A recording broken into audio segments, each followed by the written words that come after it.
All right. So it seems like there's some questions around kind of the latest updates on the EIDL specifically.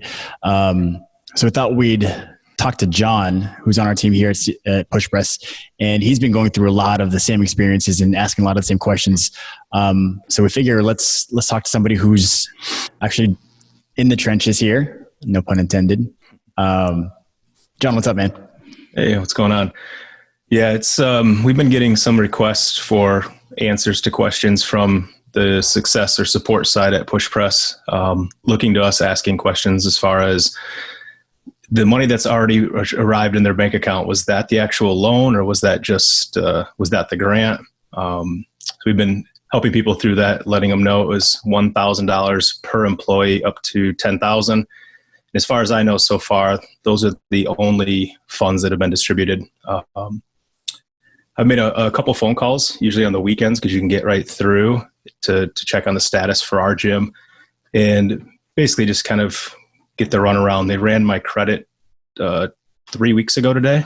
The same day I actually got the grant that was deposited into the account, and pretty much it's waiting for a email with a portal link to log into, and either accept the loan that they pre-approved you for, or reducing the amount. You can take less, and then verifying your checking account, and then it goes on to a loan officer from there. So you're still waiting for that email?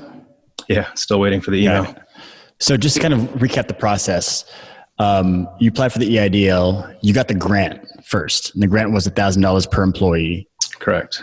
On payroll. But that wasn't the entire amount of the EIDL and what you were supposed to, or what you applied for, or what we should have qualified for, right? Right. And so the next piece now is a larger portion of the EIDL, not the grant. The grant was just a portion of this, right?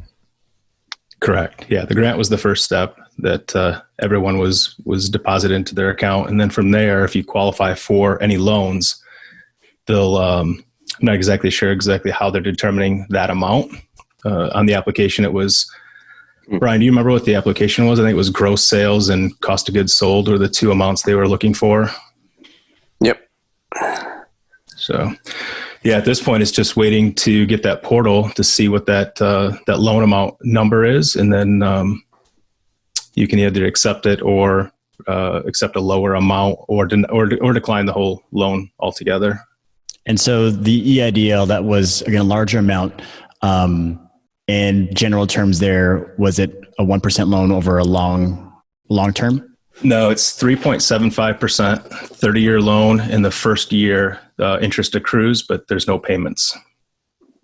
So deferred payments for the first 12 months? Yeah, no 3.75%. 30 years? 30-year amortization, yeah. Oh, the PPP was a 1% loan, right? Correct. Yep. I see. Okay. Yeah, man. And the amount that they're giving you is determined off gross and COGS, cost of goods? Yeah, I don't know how they determine the That's interesting. Yeah, I think the two amounts that you had to fill in were gross sales and cost of goods sold. So it's some formula they're coming up with. Gross revenues for the 12-month period prior to the disaster, and cost of goods sold the 12 months period prior to the disaster. So using those numbers to factor in, but then how much are they calculating in terms of the loan amount qualification? Well, I mean, if you're looking at the entire application process, it was so simple and streamlined that I think the biggest indicator is really going to be your personal credit. Just like the PPP, a lot of this is going to be on your standing kind of in what the government knows about you, and really the basic numbers that they put down. So I think if you have great credit, you're going to get a bigger amount. If you have a bad credit, then you're going to get a lower amount.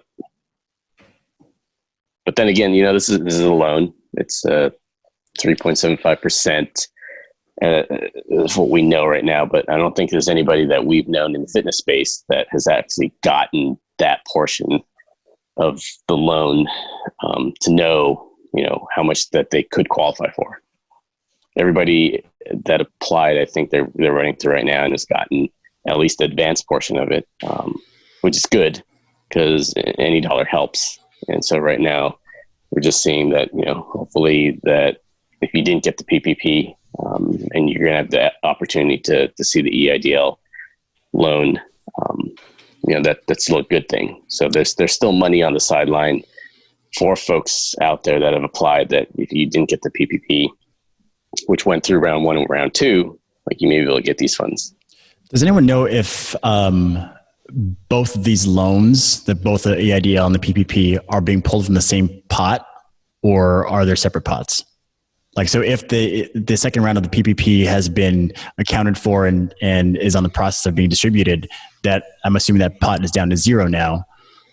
Is the EIDL pulling from the same pot, or is that a separate program? The Fed is budgeted separately for both programs. Okay. Yeah. Well, cool. So now, I guess, John, for you, what is the next step in your experience?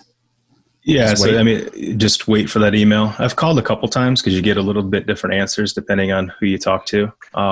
They seem to be a little bit overwhelmed on the phones.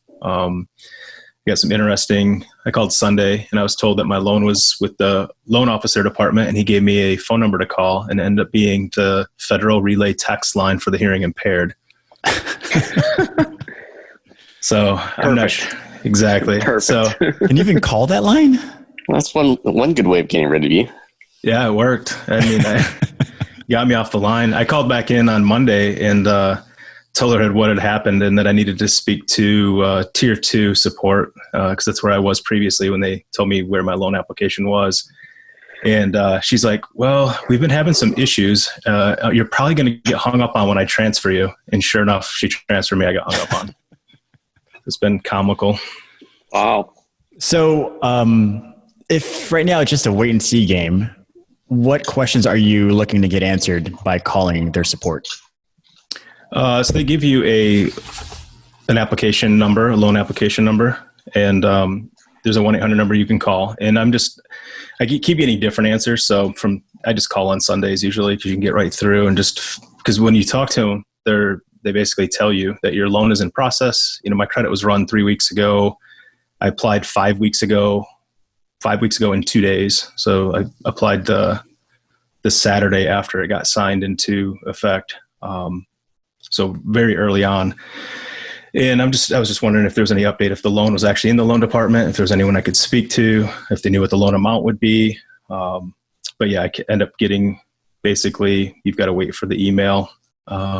I did receive one email just last week, I think, but it was basically just saying that they were busy and they're taking them in the order received, and you should be hearing something soon. So one other question, where did you find the contact numbers? Do you have a website or something offhand? In the email. Yeah, in the email I'm waiting on. No, I think it was on some of the SBA paperwork. It might have been with the when you applied, you got an application number, and I think on the SBA website there was a phone number, and I'll give you the number so you can link it down below. Yeah, it would make sense that the number would be either on the application or you could get it from your banker or whoever you applied through. Yeah. Yeah. So this is the one that was done right through the SBA's website. So I think that's probably where I got that number from. Okay. Well, cool. So there are your 2 action items. One, you can find the number either through your local lender or the SBA website, depending on where you applied. And 2, try on a Sunday. No promises, but it sounds like that gives you a better opportunity or better chances to actually speak to a live support. We'll see. If you have a good experience, let us know. I'd be curious to see and hear what a good experience has been so far, since we have John, who's just relentless and he knows all the shortcuts and he's getting kind of the runaround. So yeah, if you have any different experience, please share those in the comments or just let us know, reach out to us.